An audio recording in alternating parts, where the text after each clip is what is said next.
And Melanie is already using our chat feature, and Tim Dewey saying hello to everyone. To our attendees, we will be using the chat feature for any questions for any of our panelists.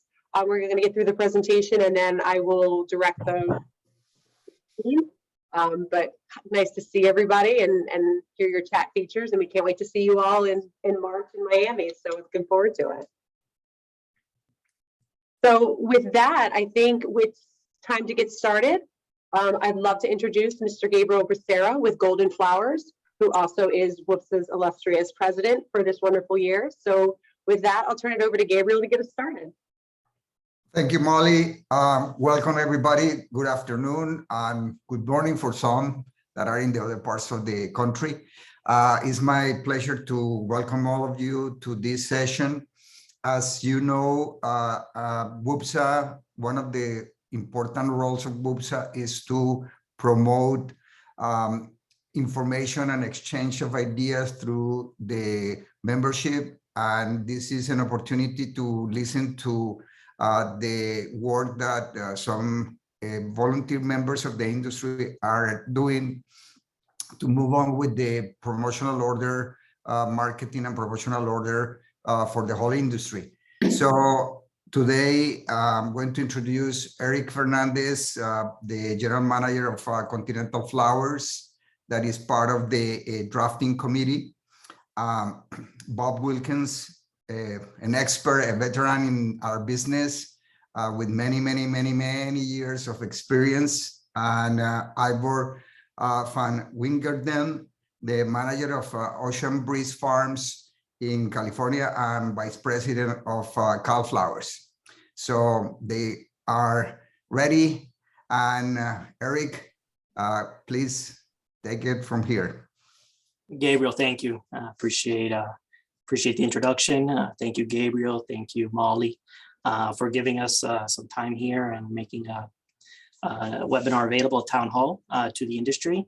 It's, you know, there has been this effort underway for about a year now, and it's very important to us that we're able to just, as the very important mission of WFSA being, you know, providing information to the industry, is just to provide information as to what is going on with the cut floral and greens marketing promotional order, because a lot of those folks that are present today will have a vote, and your vote will count. So without much further ado, I'll go ahead and start dive into the order.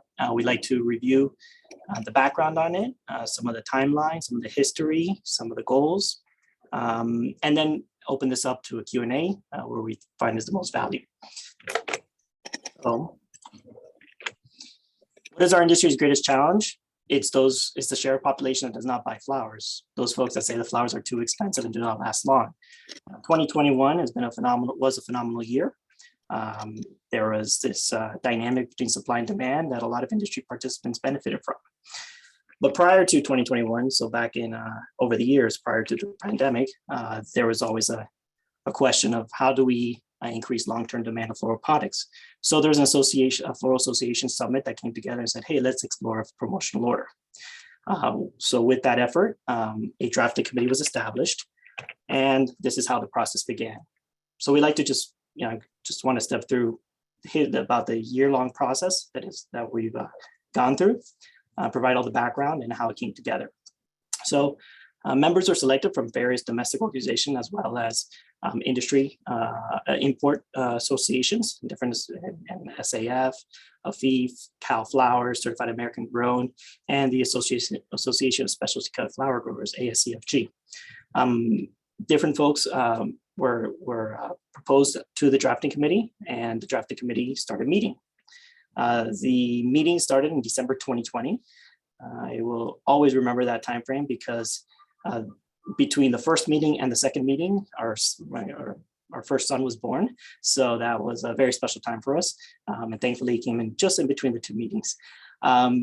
So we started in December 2020, and we were guided by attorneys that were very well-versed in how promotional orders can work with the USDA and such, how they're structured, and they've done it for other industries. And that law firm is Watkins & Miller PLLC, based out of Washington, DC. So we would have these monthly meetings, sometimes a meeting every 3 weeks, also depending with our industry schedule. And we would all join via Zoom, just like we're doing today. And the attorneys would walk us through the different elements. We would discuss it. We would air our concerns with different elements and find a way to find some agreement on there. And in the summer 2021, we reached an initial agreement amongst the drafting committee. We said, okay, we have an initial agreement, a draft, and we'd like to go out to the industry and start presenting that, and getting some feedback. So the different webinars, town halls, individual advocacy has begun and has been in process back then. And ever since that beginning, there were modifications done to that draft, which we'll dive into. But for example, the assessment rate for domestic producers was lowered. The board composition was modified as well. And the de minimis level was also reduced from 250,000 to 100,000, which also came from feedback that was received through these different town halls. And we're right now in the process where we're finalizing a draft, and perhaps in the near future, there will be a submittal to USDA. So here are the 6 main elements of the promotional order. The goal here is to present them so you have the facts where things stand, provide a little bit of color to them, some background, and then so everybody here can have the information to make of an educated vote when that time comes. So the assessment rate. The assessment rate is divided into 2 different categories. There's an assessment rate of 1% of the import border value. So any importer will pay 1% of the import border value if the referendum passes. That is money is collected by CBP at the point of clearing. Domestic producers will pay 0.5% of their farm gate value. So if you're a grower in, let's call it New Jersey, you will pay 0.5% of the sale price of those flowers. I believe it's on a quarterly basis. Initially, that assessment rate came out on the very first draft of 1% for both sides, for both importers and domestic producers. And upon the initial presentations, the domestic constituencies said, hey, that doesn't seem fair because import products is, you're getting assessment rate on a cost line item, whereas we're getting the same assessment rate at the top line revenue. So the drafting committee met and said, hey, that's absolutely fair. So let's revise that. And we settled on the number of 0.5% for domestic producers. We thought that was the fair thing to do. It's very important to us that domestic producers also see the value in this and find it to be fair. So we wanted to make sure that their concerns were relieved. Next on the elements was the board composition. So initially, the first draft came out with of the 12 seats, 7 were allocated to importers and 5 were allocated to domestic growers. That also, the initial town halls and webinars came back as a sticking point. Domestic growers were saying, hey, we would like to have an even vote. That's important to us. And the importers, we said, on the import group that was on the drafting committee said, you know what, that's fine to us, that's fair. We're looking to do flower promotion that is non-origin specific. It's completely generic. There's nothing to be gained by having more, there's no intention to have only promotion of imported flowers versus domestic flowers. It's just generic flower promotion. So if the best thing for the industry is 6 and 6, half and half, we'll move forward in that sense.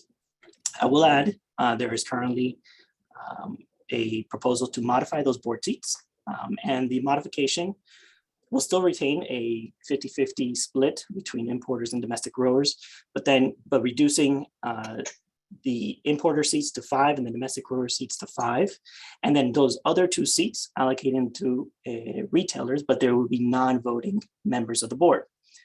One of those non-voting retail members would represent the traditional florist retailer, and the other non-voting retail member would represent the mass market segment. The intention there was to really, make the conversation at the board level rich as to how to do the correct generic promotion of flowers to increase consumption on those front lines of traditional flower shops and mass markets and such. Okay. The third element was the constituency. So that is the de minimis level. So only Those that are affected in the industry are those that import or produce only more than $100,000. They're the only ones that will be assessed, and they're the only ones that can also vote in the promotional orders, which and are those that if they will be assessed and they will vote, they can also participate in the board if they so choose to. The fourth element is domestic allocation. Part of one of the conversations that the drafting committee had was that there's a lot of other domestic organizations that have different efforts, and they're always looking to fund those efforts, whether it be some kind of local promotion for their crops. So at the drafting committee, we said, well, why don't we set aside 2 to 3% of those annual funds that those different domestic organizations can apply for? Because the domestic producer would say, well, if our members have to be assessed, they might not have enough in the budget to also, pay the same participation or dues to our local organization. So we would like to have some kind of way to still have access to those funds. So we figured that this was a good way to also, to still continue providing support to those domestic growers and the smaller organizations. The fifth element is, well, how's the voting procedure done? All right, and that is all in the hands of USDA. They administer the referendum. They find out who the voters are. They figure out the voters of the importers of record that are above the $100,000 barrier, and also those domestic growers as well. USDA organizes a vote. They figure out who is the constituency, and they go out and they start polling and they will conduct the referendum. So this is why we're here today, because at some point there will be that referendum, and we want all industry participants to have as much information as possible. And the last element is the length of order. So written into the draft order is that at 4 years, at the 4-year mark after implementation, there will have to be a renewal of the order. And that renewal will have to be, it'll also be a referendum and administered by USDA. And if it does not pass at 4 years, then it goes away. Okay, and the assessment rate goes away and all. One other part of the elements of the voting procedure is for the promotional order to pass, to be as drafted, there has to be a simple majority of the two different groups of the importers of record as well as domestic producers, which is 50% plus 1 vote. So if, for example, the domestic producers are overwhelmingly in favor of the order, but the importers of record disapprove and fall below that 50% barrier, the promotional order does not pass, and vice versa as well. What is the projected timeline? So this is important for everybody to have in mind, because while there is this draft in place, there is no immediate, short-term effect or impact on anybody at this moment. Let's just say, for argument's sake, that the draft is submitted today. It'll still take 9 months for the USDA to review it and review all the documentation, provide comments to the attorneys and to the drafting committee, and come back to, and perhaps come back or ask more questions or reach out to other domestic organizations and the like. So there'll be 9 months from submittal to finish conducting the USDA initial review, and that's an estimate. Then let's say it continues on and passes that hurdle. There'll be probably another 9 months for the referendum to be organized and conducted by USDA. So USDA has to figure out who are all those folks that will count, that will be part of the constituency, and then actually conduct a referendum and send out the information to get the votes. So it's one company, one vote. And then let's just say it passes. So from today to 18 months, all this can happen, and then the USDA and the promotional order passes. At that point, there's probably still another 18 months to go on for board and committee formation, all right, which will require additional votes. So who are those board members that will participate, which will be our peers in the industry. Establishing a management, once that board is formed, as well as other subcommittees. An advertising agency must be selected. A management agreement must also be drafted and executed for an organization to administer the funds and administer the promotional order. And then campaigns and such need to start being planned out, as well as assessments start happening at some point during those 18 months. So the estimate of the first dollar being spent was probably about 3 years, 36 months after submission. there's some folks that might say it might be less, it might be 24 months, 30 months, and that's unclear at this point. It also depends on the pace that USDA can process the promotional order and move forward with it. If there's comments, if there's concerns, and there's revisions that have to be made, that would of course extend it. But the point is that this is not happening. There's not an assessment that's coming down tomorrow, nor this summer. There's still a long ways out if this passes. At this point, I will turn the floor over to Ivor, who will continue discussing the goals of the floral board. Thank you. Thank you, Eric. So what are the goals? The two main goals, I would say, to create new consumers, increase the spend per capita, and to build sustainable consumption that is less holiday and event focused. And doing that through generic messaging in order to lift all sectors of the floral industry. And that's both origin-wise, but also channel-wise. So we're not focusing on internet retailers over supermarkets or supermarkets over brick and mortar, you know, floral sales in general. And using, I mean, it's up to the board in the end and the marketing agency that they select about what exactly how they're going to do it. But likely many digital and marketing, guerrilla marketing methods would be used. If you go to the next slide, I can give you an example of, so CalFlowers starting on the hour, if anyone hasn't registered yet, there was a link in the comments about where you can register, but they're going to be presenting their new marketing campaign, That Flower Feeling. And this, you know, you can see what's possible. This is a small piece of what this floral board and the marketing order could accomplish. So we welcome you to join us if you haven't already registered. This will be its initial release, and CalFlowers is very proud of what they've done here. We've been working on it for about 9 months. We've had board members flying all over, even to Europe, to film these things, and we're very proud of it. So we'd love for you guys to join us after this call. Go on to the next one, please, Eric. So who decides on the expenditures? It's the board, really, and that's in anyone that, as Eric said, anyone can be on the board that pays into this. So we don't know exactly what how this will work, because you can't set budgets, you can't really do anything until we're there, because it's just how the USDA works and how these marketing orders work in general, whether it's the Haas Avocado board or the Christmas tree board. You have to, I mean, there's some rules set into the bylaws, like the 2 to 3% that Eric mentioned, and the general idea that it needs to be, origin neutral. It needs to be focused on all sectors of the industry, but we can't really say yet how the money would be spent, because it's up to the future board. But we do have the guiding principles. So go to the next one, please, Eric.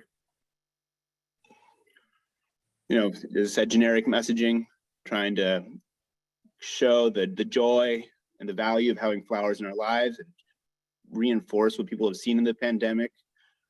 And as we've seen sales increase, and we think people have noticed that they do notice that joy and that improvement of their lifestyle with flowers in their house, which is going back to that flower feeling, is what they're trying to reinforce as well.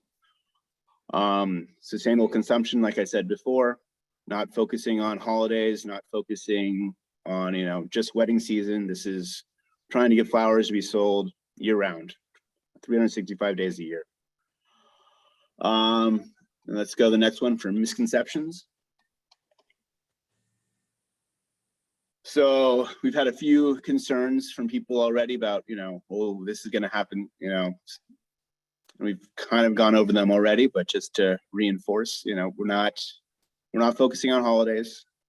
We're not focusing on any one sector. This is for everyone. This is to lift all ships. And, just as all ships are paying into it, all ships need to be raised. And as far as geographies, that will be up to the board in the end, but the idea in the bylaws state that we need to be focusing, countrywide in order to, benefit everyone, but also get the best bang for our buck out of our money spent.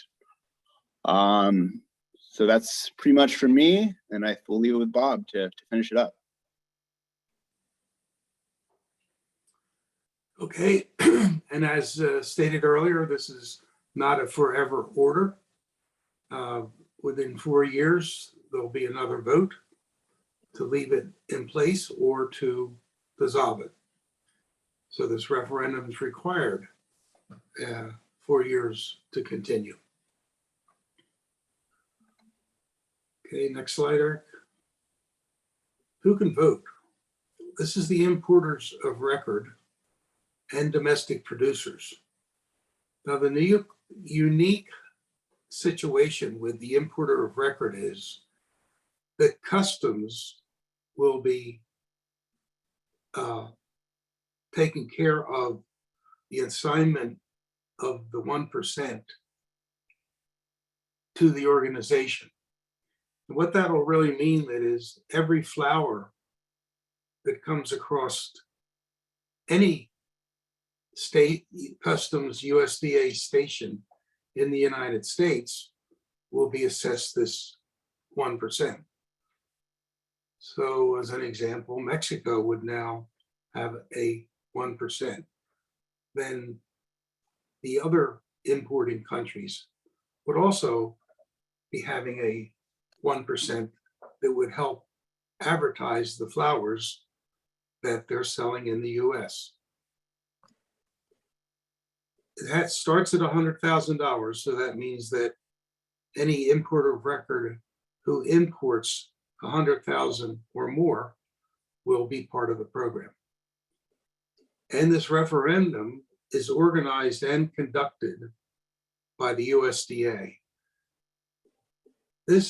This actually takes a huge burden off of the association to try to collect the monies. And it's one of the biggest attributes, I think, of this program. Next slide. Yeah. There was a clarifying question here of $100,000 per year. Yes. What did I say? Thank you. No, Okay, 100,000 per year. Yes.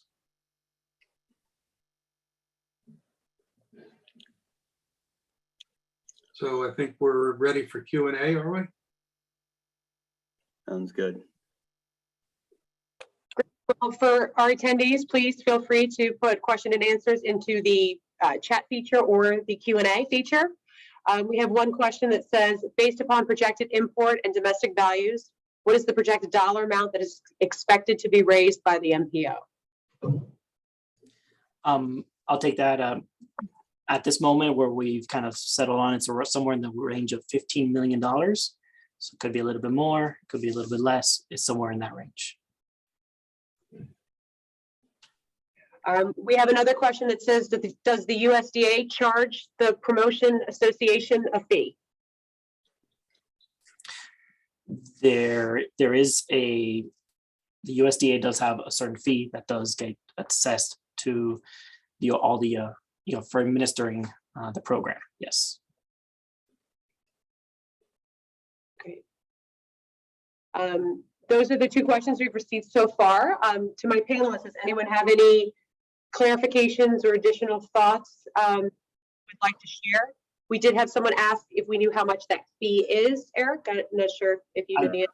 I'm not exactly sure on that.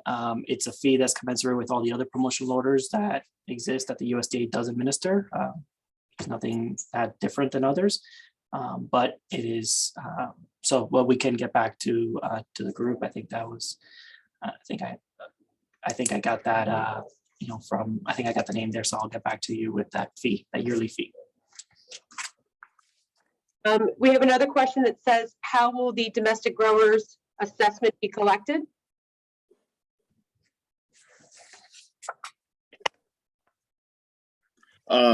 It's a quarterly assessment, and the board has the power to audit.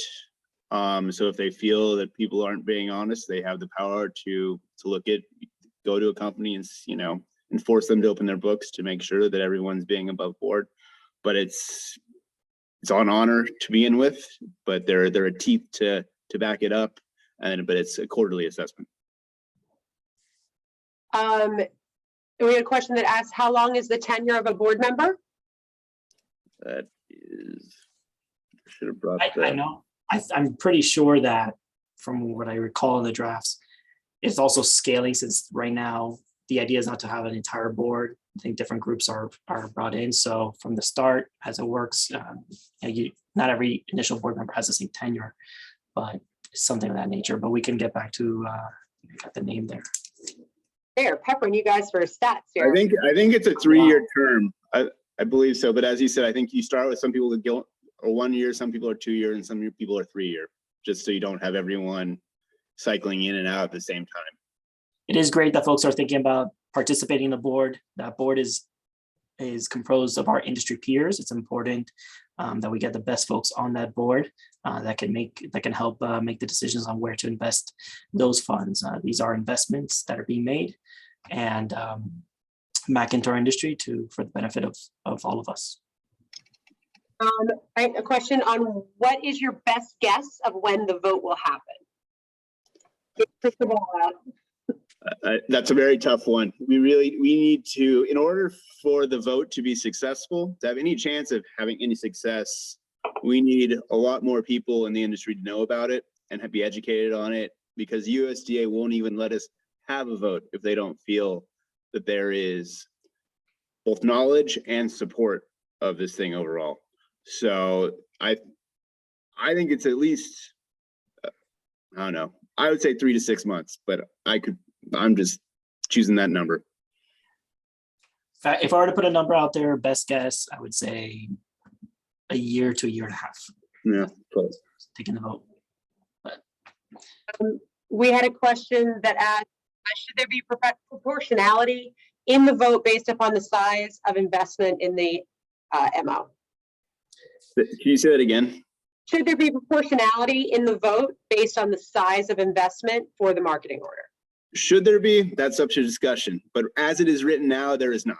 And that was decided because we wanted everyone, both large and small, to feel that this was their order. And obviously there are arguments both ways. But this was the way that the drafting committee went, where everyone it's one company, one vote. And part of the discussions there in the drafting committee, as Ivor said, that was a topic that took place, and you can analyze a lot of different ways. Reasonable people can disagree. We do want, the intention is for the entire industry to benefit, for the entire industry to participate. Good ideas can come from all corners of the industry, and that's the foundation of our democracy as well in the United States. One person, one vote. So we wanted to extend it as well in this MPO. Molly, Yes, sir. I'd like to make a little dialogue here that might prompt some other questions. Is that okay? Absolutely. And for those questions that we haven't answered yet, we will get to those for you. Okay.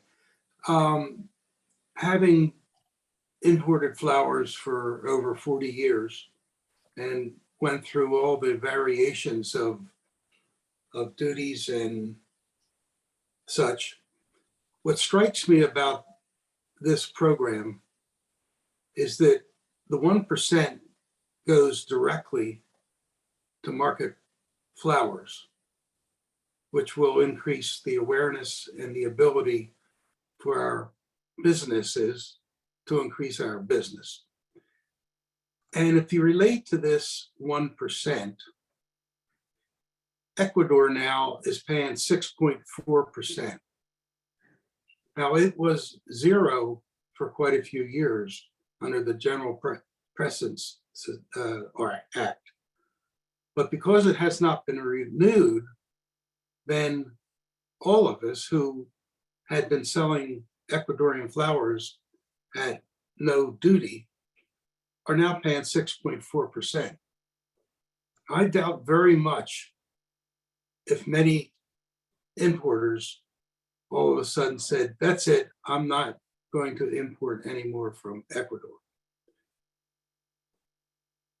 It was something that we just absorbed in our cost of goods and then made a markup on it. today we spend 7% duty on Dutch flowers. Yet it's part of our landed cost. And so you don't think about it all the time. Colombia, if you're any of the old timers out there kind of remember that they had zero duty, and then because Congress didn't get around to renewing their duty-free status, we were all paying 4.8 to 8% duty for a while. Thank and so you. my main point here is that this 1% will become part of our cost of goods, because it's going to be, in the case of imported flowers, it's going to be part of your clearance charges billed to you by your customs house broker. In the case of domestic flowers, each grower will decide how to manage that 1%. But the fact is that we're already paying a lot of percents on our flowers, but none of that money goes to promoting our industry. It just simply goes to the general treasury. And I think that's, at least in my opinion, is a really important point. That is, Bob, and it actually answered a couple questions about whether these costs will be passed along, like freight and import duties and things like that, and the cost of your business. So right now it's written in the bylaws or in the draft. It says importers shall be required to pay an assessment to the board in the amount of 1% of the border value of their cut flowers / greens imported for sale in the United States. So that's how it's written currently. We had another question that says, as a positive supporter, what can we do to help? Talk to people you know, encourage them to vote, encourage them to support it. The quicker this gets out and the more positivity that's around it in the industry for voting people in the industry, that's how you get this across the line. Also, I'll add, if somebody has a reservation about it, please still reach out to us. It's not a tone-deaf advocacy. We are interested in engaging and sharing points of view. So if you support, just continue spreading the word. Continue sending folks to the website, floralboard.org.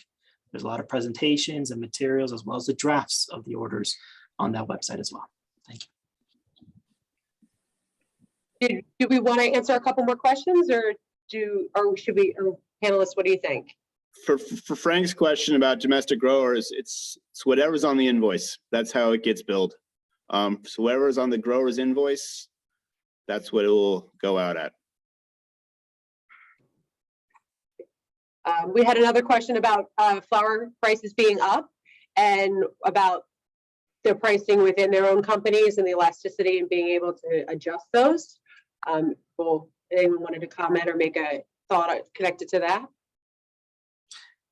Well, I think that under that category of how to adjust for it, what have they been doing with all the freight increases that have come upon us, whether they be air freight from Latin America into Miami, whether they be truck freight from California to wherever. Any new cost becomes your new cost. And so that you would certainly take care of this in the same manner that you've taken care of increases in freight. And also add on to there, one of my favorite sayings out there is, price is what you pay, value is what you get. So through a promotional order, through marketing, if we can increase the perceived value of flowers to the general public, they will eventually pay any kind of the higher prices. But if we do not do our job of communicating and creating that value and showing that value and reminding folks out there of the value of flowers, positive value of flowers, like the flower feeling is working on, then that elasticity can break. There was a question about whether this would be part of FTC, and we certainly will continue to share. WFSA will continue to share information about this. This is being recorded and will be shared with the full membership after this call as well. So our goal is to get as much information in the hands of our members so they're aware, and like Ivor said, so people know what's happening. There was a historical question for you, Bob, about why this idea failed the last time, which I think might be helpful for our viewers.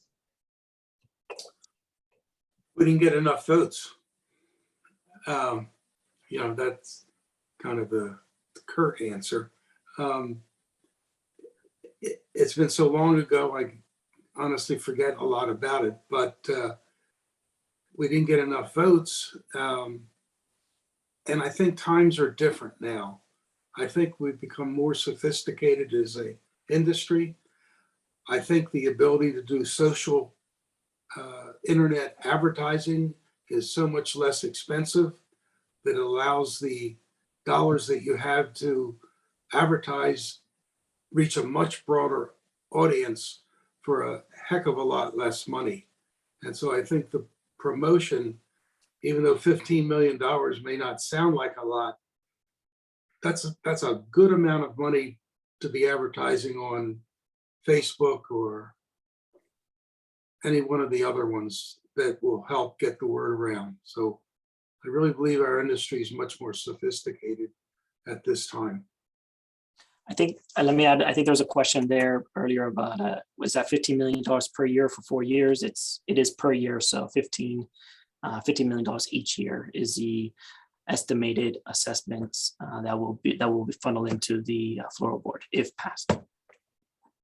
And the goal is that sales go up due to this thing, so then the money comes up also. You have more options, more opportunities. Can you deduct this cost from your taxes? Is anyone familiar with that? It's a business expense. Yeah, it's the same as a marketing expense would be. Well, Eric, you had mentioned at the start of the presentation where people can find more information if they're looking for it. Yes, visit the website www.floralboard.org. I think there's a slide here on that. You can check that out. And there's a lot of resources there. There's recorded presentations and webinars, FAQs. There's a video. There's a one-pager with the 6 main elements and the goals and guiding principles.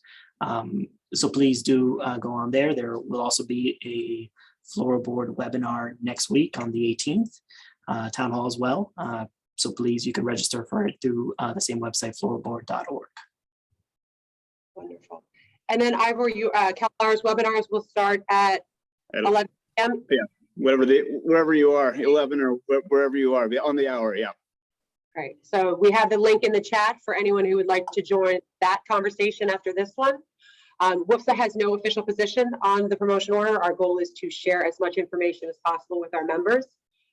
Eric, Bob, Ivor, if people have additional questions, is it okay to email those to you?